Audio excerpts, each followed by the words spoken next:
Bé, bona tarda. Començant, referent al discurs de política general del president, dir que en principi l'aspecte positiu a destacar, sota el nostre punt de vista, ha estat... Perdona un segon.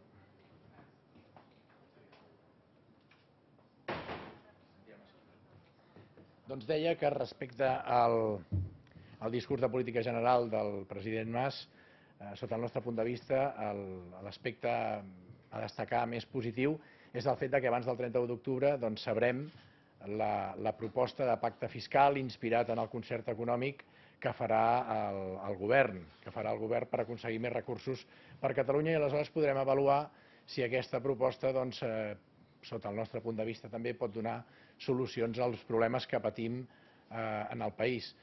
Un altre aspecte positiu el que a destacar és la coherència entre el discurs d'avui del president Mas i el discurs d'investidura.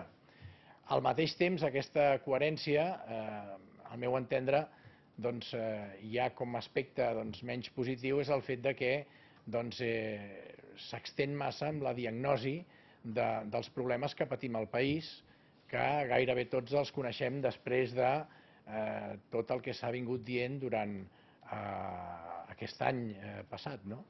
Aleshores, en aquest sentit, ens agradaria que en lloc d'aprofundir tant en la diagnosi i en la descripció dels problemes que patim, el president aportés més solucions concretes. Pensem que en aquest aspecte ha de millorar molt, perquè no s'han aportat suficients solucions concretes als problemes que pateix el país, i per tant aquesta actitud la veiem com una actitud de defugir de la realitat i especialment d'afrontar aquesta realitat.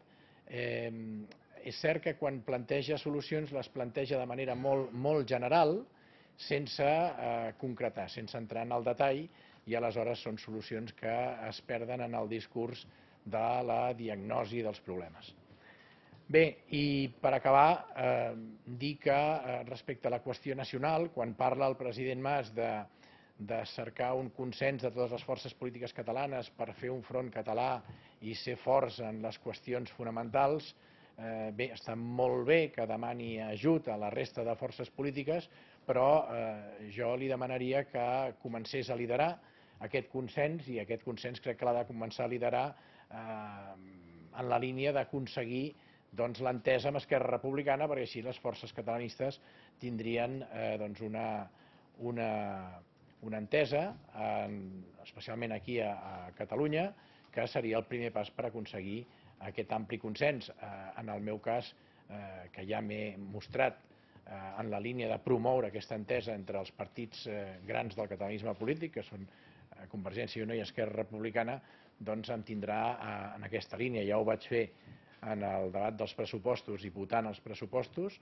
El motiu fonamental era demostrar que l'entesa entre els dos partits del catalanisme polític majoritaris al país, que són Esquerra i Convergència, podien decidir ells sols els pressupostos amb el meu vot a favor, i fonamentalment perquè penso que cal aquesta entesa forta per fer front a les situacions que vindran, que ens hem d'afrontar-les en bloc i units al catalanisme polític. Gràcies. Alguna pregunta?